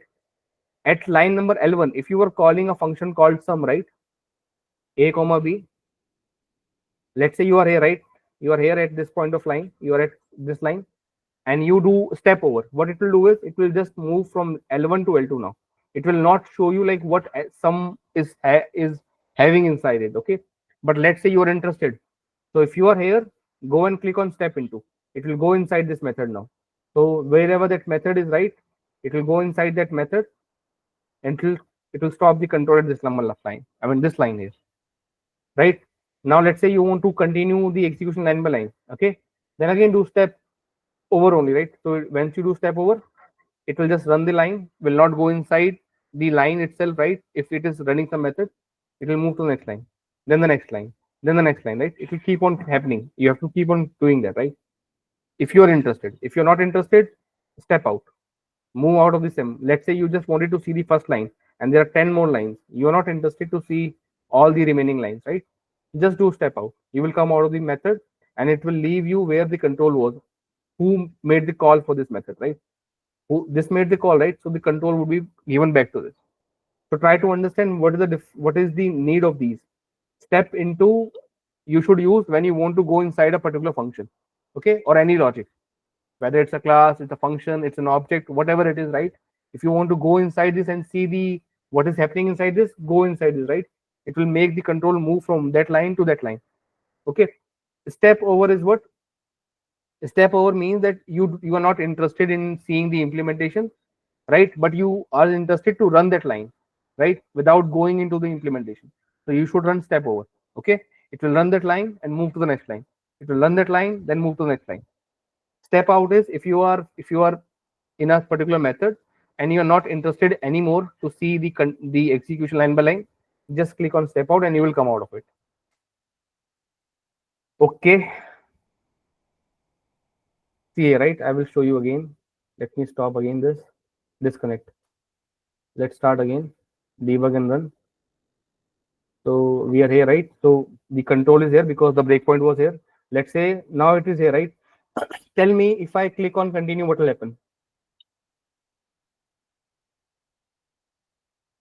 If I click continue now, at what line the control will move to? Console directly. Line number 45, right? Yes. Let's run. See, we reached there. Correct? Mm-hmm. Everyone understand this, right? Let me Yes. stop it again. Let's run it again. This time we will not do continue. We are here now, right? And let's say I am saying step over. What will happen if I click on step over? If I click step over on this line, what will happen? It will go to 45. Line Again 45. 45. Okay, can you give the explanation why it will go to 45? We don't want to go inside the calculate implementation, hence on the Right? line 5. Absolutely correct, right? We are not interested in seeing the implementation of this, right? We are interested in this to get evaluated for sure, right? So calculate should do what it is required to do, right?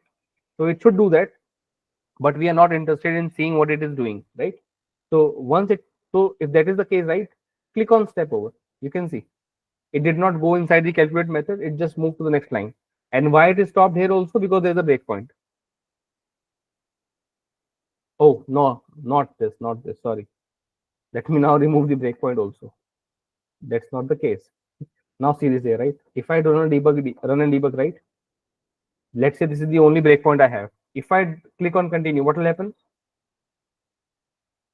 If I click on continue now, what will happen? Will it stop anywhere? No, It will not stop. It will just print the console output and stop the execution, right? It just printed this, right? Everything. Let's run it again. It stopped there, right? Now I'm doing step over. What will happen now? Complete the execution. Stop at No. 45. It will not, right? It will not complete the execution. It will run this line and move to the 45th line. next line.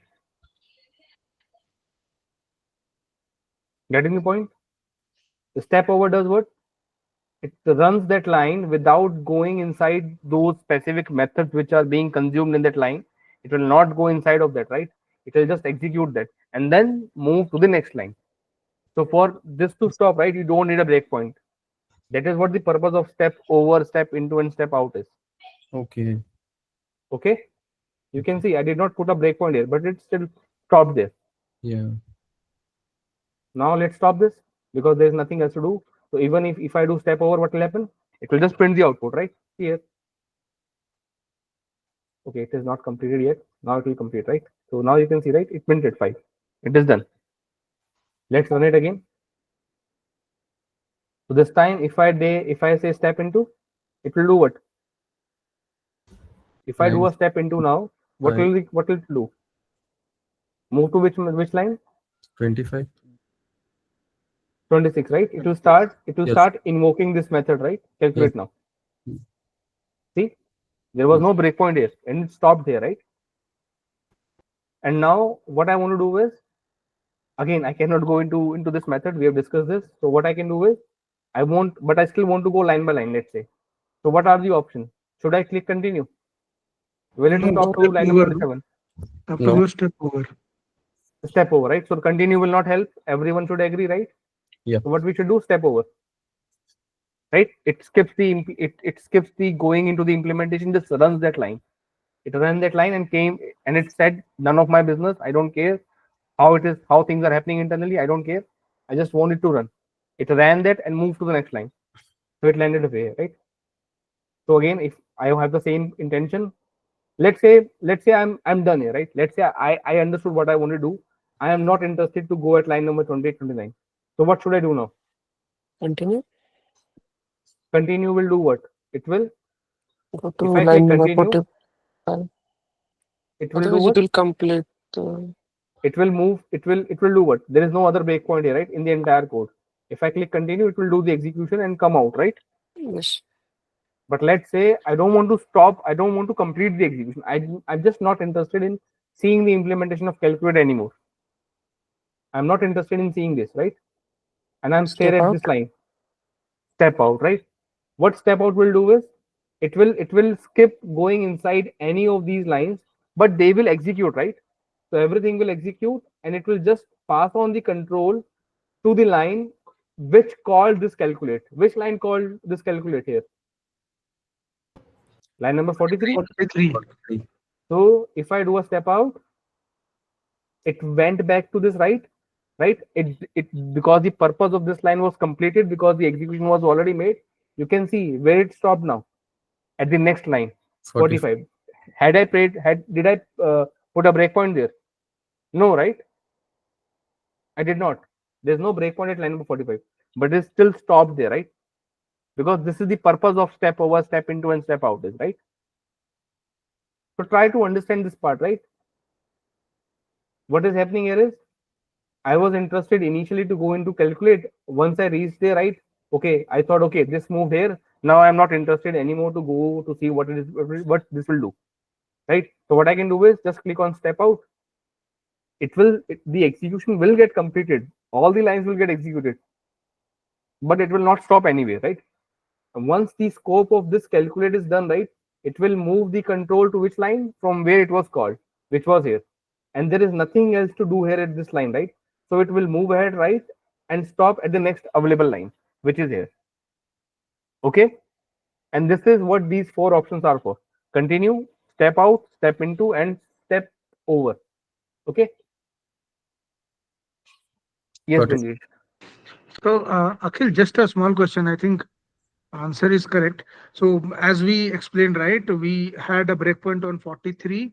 We went into the function and we were not interested anymore. So we did a step out.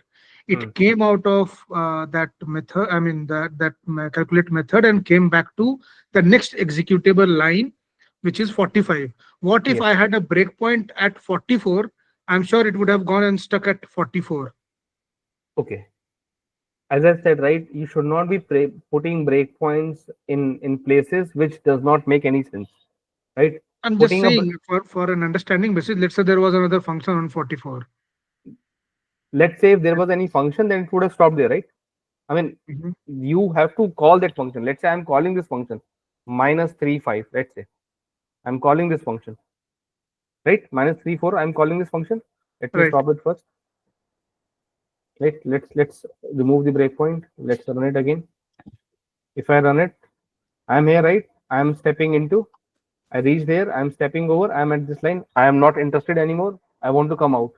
As soon as I come out, step out, you see it stopped at line number 45. Yes. Okay. Understood. And if I'm interested, I can go into it, right? Go By into, saying if step not, into. yeah. If not, If then I'm say- interested, otherwise I can just say step over to move to the Right. next line. Right. Yeah. Right? That's This yeah, way. thank you. Great. Yes, Harsh, please. Sir, I don't have a question. Just like while debugging also, when we have started the debugger, we can also like put the breakpoints while in debug mode also. So Yes, yeah, we so can do that. that will also be helpful if someone wants to check what will happen in this line. So Absolutely correct. And that is what, while you would be debugging, right, you would be very interested to do, because you would like to make sure that it stops here, right? Let's say I do not care whether I do this step over, step into, and all that, right? See, in this particular flow of program, right, I understand how the flow is moving, right? But in some context, right, there would be so complex logic written where you will not be able to understand how the control will move from this line to another, right? But you want to make sure that you stop at a particular line, right? And you know that line would be hit at some point of time. Okay. So what you should do is, once you start debugging, right, what, and you feel that you are interested into seeing, like, after this execution how things are happening, right? So what I can do is I can just put a debug point here, right? Let's say, right, I put a debug point here, right? Let me do this actually. Let me just remove it as of now, right? I have removed it. There is only one debug point, which is this line. Let's say run and debug. I am stay right at like this line. I will go into step into. Okay. Now somehow I saw okay that I am interested in seeing like will this work or not? Like let's say right. So I saw this code. I am not reached there right, but I want to put a breakpoint. I have added a breakpoint while debugging itself right. The debug is in progress and I have added an extra debug point. You can see that line being added here right. Line number 33 being added in the number of breakpoints which I have.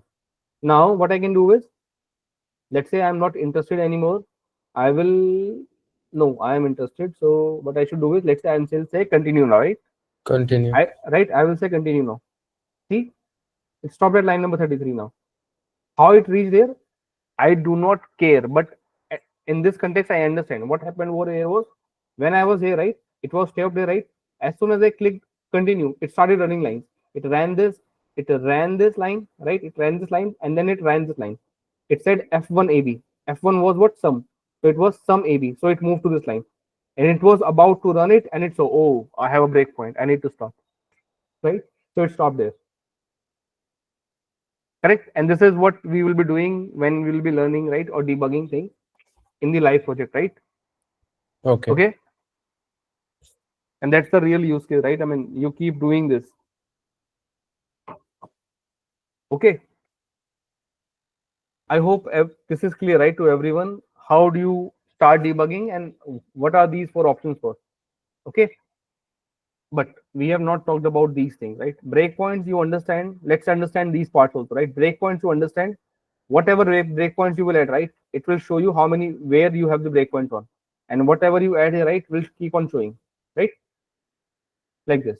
And the one which you are currently halted on, right? It is showing that as a selected value. Okay. Okay, this is the purpose of this breakpoint. Let's ignore it.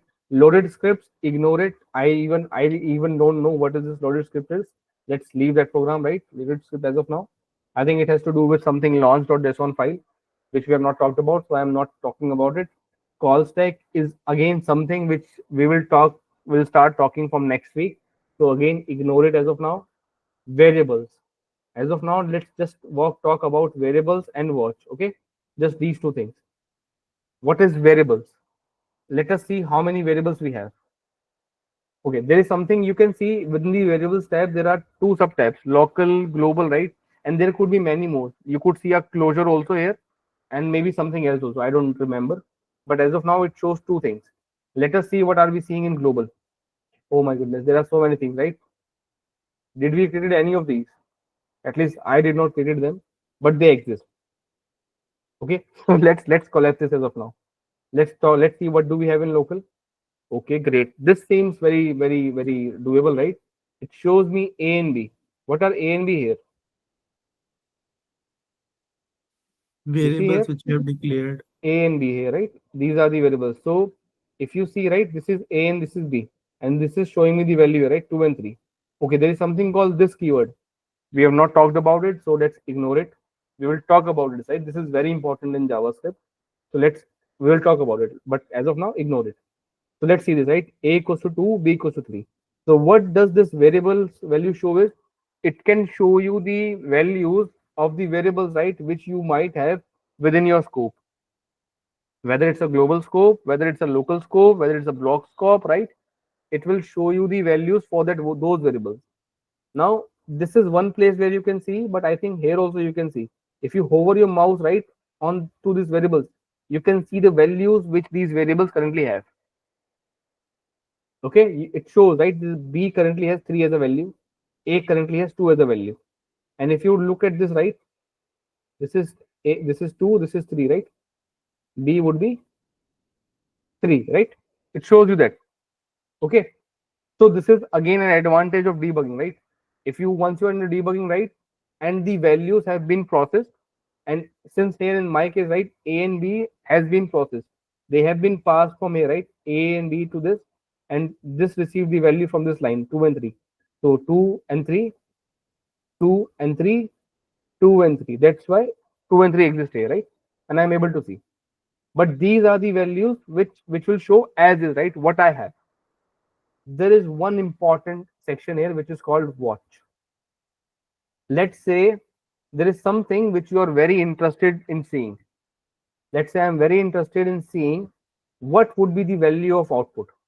As of now, the output has not been calculated, right? Agree? Do we already have the value of output as of now? No. No. We don't have the output, right? Let me first remove this. I have added this, remove all expressions. Let me add. You see, it says uncaught reference error, output is not defined. Okay, output is mentioned here, right? It is in some other scope, that's why it's saying this. But let's keep it here, right? I would like to see what does output will have. Let's do step over or step out. Let's say step out. Okay, I'm not interested in going in any of this. Let's go out. So it moved out. It moved the control back to from where it was called. Okay, let's step out from this. You see, you got output equals to 5, right? Why this showed you 5? Because now in the It's current scope of work, right, it was able to find output as a variable and it has a value. So what does watch means? If there are values or variables, right, which you're interested in analyzing, right, and again, Java, when you're debugging JavaScript code, it could get very messy. Okay, so if you know that you are interested in a specific variable value, right, you can just keep it here, right, and while you're debugging, you can check what value it attained, right? Keep on doing that, and you can keep on seeing like what is happening with that variable. Okay, so this is how you can put a watch, you can put anything here, right? And it will keep on showing you the current value for that variable. Okay, whatever that is. If I put a here also, right? We had a variable a, right? Now a is gone, right? A does not exist. Why a does not exist? Because there is no a and b, at least in the global scope right now. Calculate had it a and b, but that was the local scope and it has completed its scope. That's why it does not show up here, right? If I would have, when I was here, right, if I put it a here, right, then I would have seen the value. Scoping we have not discussed. It will be discussed next week, so please ignore it. But I'm just telling you, right, that you can see any variable you feel like. Okay, okay. There is one more thing, one last thing. You see this debug console? All the Yes. outputs which you mentioned, right, with console.log, you will see it here. But there is very super power tool here, which is this part. Okay, you can invoke anything from here. It will have no impact on your program. It will have no impact. Okay, but it can help you to do some random stuff, right? Just to make sure that your logic is working fine, or to evaluate things while you're debugging. Let's say I'm interested to see what does this minus method will behave if I give him 0 0. Let's say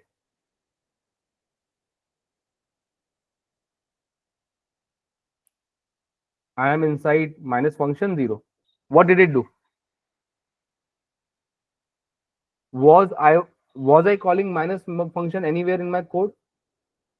No, right? But using this is called I think watch expressions or something, right? I don't remember the name. But what can you do here is you can run any piece of code which you see in your current line of execution, right? I saw a method called minus. I'm just interested to see like if I run it with 0 0, what would be the value? You can see, right, it was able to execute this, right, and it showed me I am inside minus function and showed me the output of it. Let's say I'm now interested to call calculate also. Calculate 2, no, not 2, let's say 5 comma 6, and I will pass a arrow function now. Okay, I will pass a arrow function. I will say arrow function a comma b, not this, and I will say a into b. Okay, and I want to see the output. You see, I got an output 30. Did I had the code over there to multiply things? No, right? Just try to understand what I'm trying to say here is you can run anything here, right? I wanted to print something. Okay, console.log.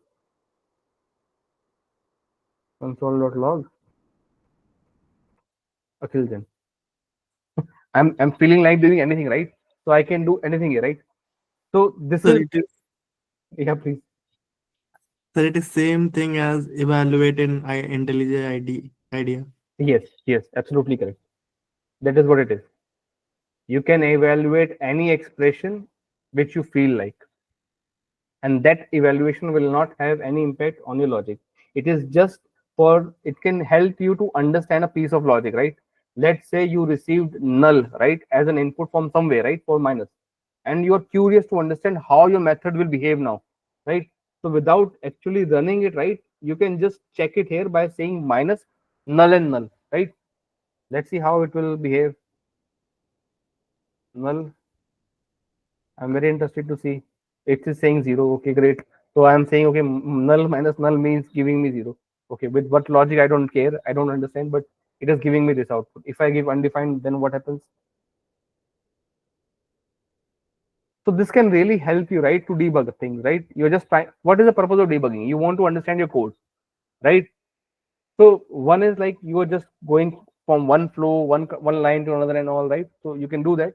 Second is like with these things, right? These extra utilities, you can check the behavior of your logic, right? By evaluating anything you feel like, by calling a function with some other values, by evaluating an expression, right? Anything which you feel like, right?